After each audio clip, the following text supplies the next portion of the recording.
Assalamualaikum warahmatullahi wabarakatuh. Di video kali ini, kita akan membedah unsur intrinsik dari sebuah novel yang berjudul Mariposa. Setelah sebelumnya kita telah membahas apa itu unsur intrinsik dalam prosa fiksi, maka sekarang kita akan mengidentifikasi yang mana sih unsur yang dimaksud tersebut. Akan tetapi, di video ini, kita hanya akan berfokus pada tema, gaya bahasa, dan amanat saja. Untuk itu langsung saja kita masuk ke pembahasannya. 1. Tema. Tema didefinisikan sebagai gagasan utama atau makna mendasar dari sebuah karya sastra yang dapat dinyatakan secara langsung atau tidak langsung. Stanton dan Kenny dalam Nurjantoro berpendapat bahwa tema adalah makna yang dikandung oleh sebuah cerita. Berdasarkan pendapat tersebut, bahwa tema adalah ide atau gagasan dasar umum dalam suatu gagasan utama dan menjadi dasar pengembangan seluruh cerita. Di dalam novel Mariposa ini, terdapat dua tema yaitu persahabatan dan percintaan. Tema persahabatan terdapat dalam kutipan novel berikut yang terdapat pada halaman 57. Amanda yang selalu memperhatikan sikap Acha yang selalu memberi saran yang terbaik karena Acha adalah sahabat terbaik Amanda. Tetapi Amanda menghela napas berat, geleng-geleng kepala melihat tingkah Acha yang semakin gila. Di sisi lain Amanda juga merasakan tidak tega melihat sahabatnya yang selalu murung ketika didiamkan oleh Iqbal. Pada kutipan di atas, Amanda tidak ingin melihat sahabatnya mengemis cinta kepada Iqbal yang Iqbalnya sendiri pun bersikap dingin dan tidak peduli dengan Acha. Sedangkan tema percintaan terdapat pada kutipan berikut yaitu, cinta memang ajaib, seperti sebuah sihir dalam satu mantra yang dapat mengubah segalanya.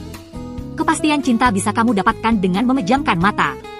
Jika yang muncul pertama kali adalah sosoknya, berarti kamu memang mencintainya. Tidak semua rasa cinta berakhir seperti yang kita inginkan dan menyukai seseorang yang sama sekali tak mengharapkan kehadiran kita memang sangat menyakitkan.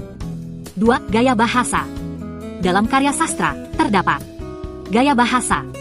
Gaya bahasa ini disebut juga retorika. Tujuan penggunaan gaya bahasa ini adalah agar pembaca memperoleh efek emosional tertentu dari membaca. Gaya bahasa atau penggunaan simbol verbal juga akan membuat cerita lebih menarik dan hidup. Orang yang membaca cerita tidak akan bosan, bahkan akan merasakan apa yang mereka baca. Ada banyak jenis gaya bahasa. Secara garis besar, gaya bahasa dibagi menjadi 4 jenis yang masing-masing memiliki fungsinya tersendiri. Ada 4 gaya bahasa, yaitu gaya bahasa komparatif, gaya bahasa kontradiktif, gaya bahasa satir, dan gaya bahasa afirmatif. Dalam novel Mariposa karya Luluk H.F.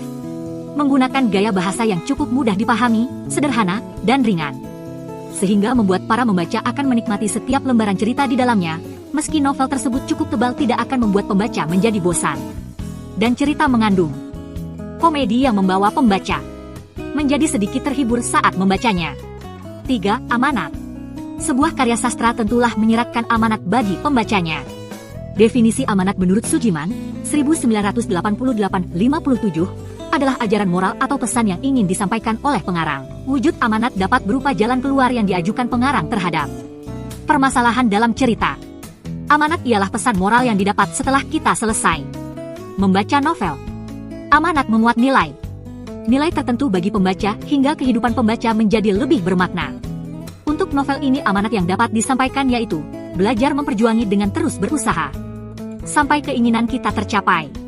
Jangan mudah putus asa dalam memperjuangkan sesuatu, karena setiap perjuangan yang dijalankan dengan niat dan bersungguh-sungguh maka akan mendapatkan hasil yang sangat memuaskan. Itulah tadi unsur intrinsik dalam novel Mariposa yang terdiri dari tema, gaya bahasa, dan amanat. Sekian dulu video kali ini. Assalamualaikum warahmatullahi wabarakatuh.